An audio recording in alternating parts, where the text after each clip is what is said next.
or neither. That's what we're talking about in this video. Two confusing words that, guess what? These even confuse native English speakers as well. So don't worry, you're not alone, but I'm going to make the difference really easy for you and give you an easy way to remember if you should use either or neither. Of course, I'm Jennifer from jforrestenglish.com, and this channel is dedicated to helping you sound like a fluent, confident, natural English speaker. Now, before we go any further, make sure you subscribe and hit that bell notification so you're notified every time I post a new video. Now, let's dive in with this lesson.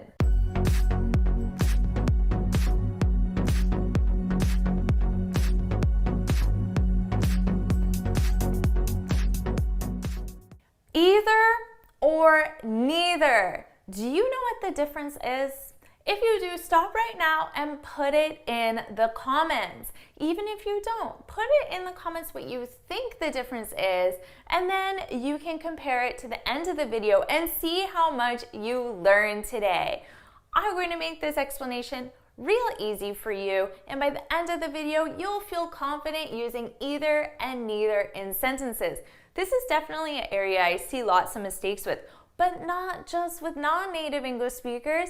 I see this with my friends, with my colleagues, with native English speakers as well. So don't worry too much about this, but I will make it easy for you to remember. Now, before we go any further, I just want you to know that the pronunciation is flexible. So you can say neither, neither, either, either. Okay, there's no difference. I might even change them throughout the video. If I do, there's no difference at all. I tend to use either and neither, and that's generally what I hear being used in North America. With that said, let's talk about the difference between either and neither, and let's start with either.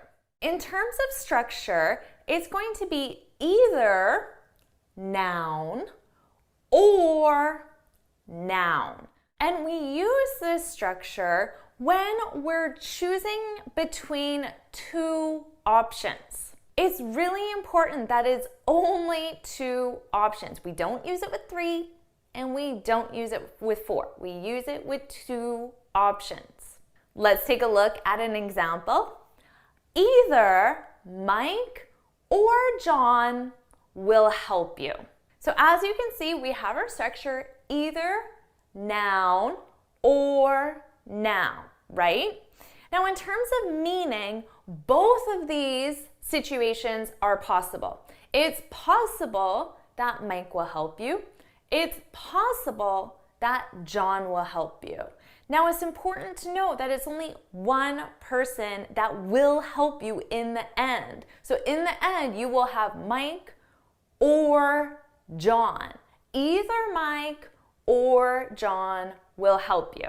So let's take a moment and practice now that we know how to form a sentence using either or. So pause the video if you need. Think of an example. Remember, the structure is either noun or noun, and then the rest of your sentence. So think about what your sentence is and then put it in the comments below.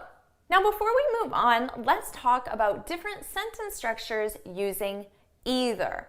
Now, it's definitely possible that the nouns, Mike and John in this scenario, the nouns have already been identified, okay? And if that's the case, there are some other sentence structures that you can use. In fact, there are three possibilities. They mean exactly the same thing. So let's say that our nouns have already been identified. So I could say, Mike and John are in the office today.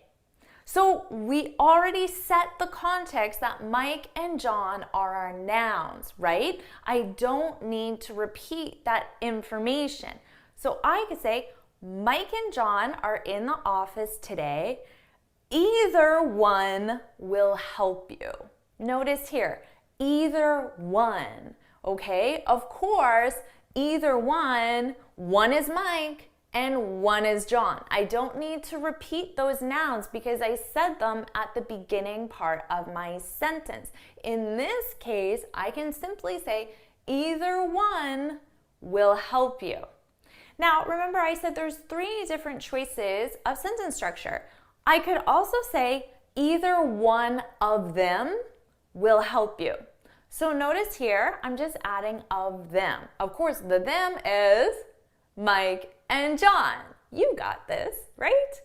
Okay, our third choice is I could say either of them will help you.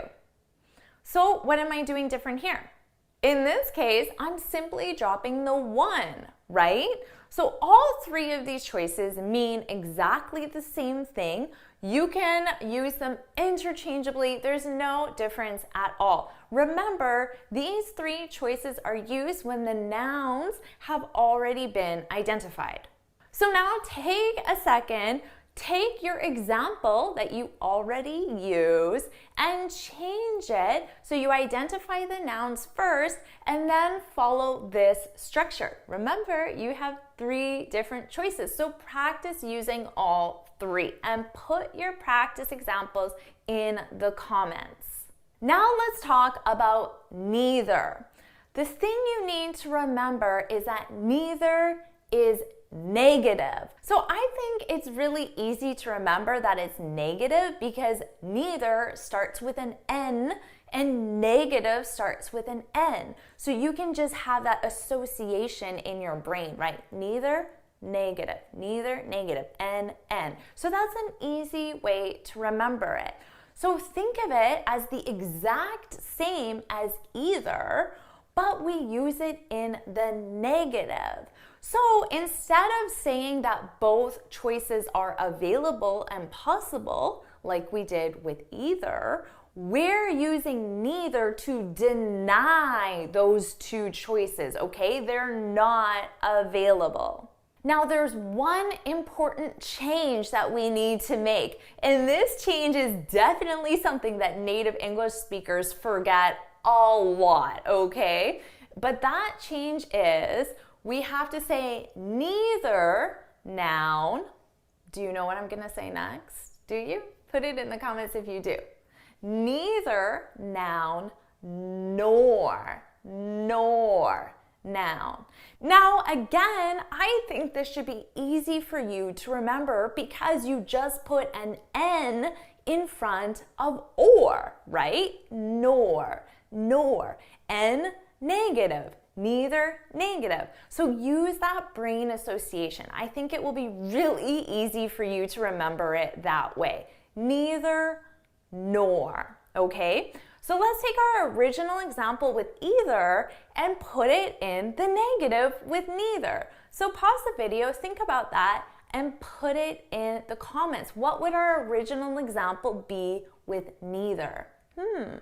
Put it in the comments. Of course, it would be neither Mike nor John will help you. I don't know why they won't help you, but they won't. Because remember, neither is negative. So we're saying those 2 choices are not available. So you can think of it as you have 2 choices, right? John and Mike. John won't help you. Mike won't help you. Neither Mike nor John will help you. Now, the same 3 different sentence structures that we saw with either are exactly the same for neither. So in that case, it's really easy. We just change either to neither. But remember, it's negative, neither, negative. So pause the video, think about what our original examples were with either, and put them in the comments with neither. Did you get them in the comments? Hopefully you did. So remember, we need to put the context and identify our nouns. So I could still say Mike and John are in the office. They can still be in the office, but they're just not willing to help you, okay? So Mike and John are in the office. Neither one will help you, right? Neither one will help you. What are the 2 other choices? Put them in the comments. Neither one of them will help you. Or our third choice, neither of them will help you. Not very nice, Mike and John, are they? Okay, so by now you feel really comfortable with either and neither, right? But let me give you one more scenario before you go, because it's an important one. And this is an area that I see native English speakers make mistakes with, okay? So let's imagine you're talking to your friend and they just randomly say, I don't speak French. I don't speak French, okay? I don't, negative. I don't speak French. Now, how can we answer this using neither? I don't speak French. What would I say as my answer? Neither do I. Neither do I, because it's negative. I don't speak French. So I'm matching my answer with neither because neither is negative, okay? Neither do I. Now, there's a more casual, informal way that native English speakers answer that, and we simply say, me neither. Me neither. That's a little more of a casual way, but I say it all the time. Neither do I is, the formal way. Me neither. I don't speak French. Me neither. I don't speak French. Neither do I. Now, I don't want to confuse you, but it is possible to answer this with either, but it's not that common, okay? But I just want you to know that it's possible. I don't speak French. How can I answer this with either? Do you know? If you do, put it in the comments. Bonus points if you know this one. Put it in the comments. If I wanted to answer with either to a negative, I would have to make either negative, okay? I would have to say, I don't speak French. I don't either. I don't either. I don't speak French. I don't either. In this case, there's only one possible answer. So that's definitely a possibility. It's just not as common as saying, me neither. Neither do I. But remember, negative statement, you use neither to agree with that negative statement. I don't like coffee. Neither do I. Now, before you go, just one more bonus thing, okay? Now, imagine it was a positive statement, okay? And my friend said, I speak French. My answer would be, me too. Me too. So do I. So do I. So if it's a positive statement and you're agreeing positively, we don't use either and we don't use neither. Okay, so those don't exist in this situation. They're not choices. All right, awesome job. Now you know how to use either and neither. And let me tell you, right now, your knowledge is probably more advanced than many native English speakers. So awesome job today. If you found this video helpful, please hit the like button, share it with your friends, and of course, subscribe. Now, before you go, make sure you head on over to my website, jfortisenglish.com, and download your free speaking guide. In this guide, I share 6 tips on how to speak English fluently and confidently. And until next time, happy studying.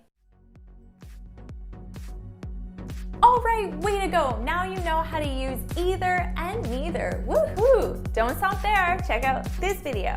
And don't forget about this video. And make sure you subscribe. And until next time, bye.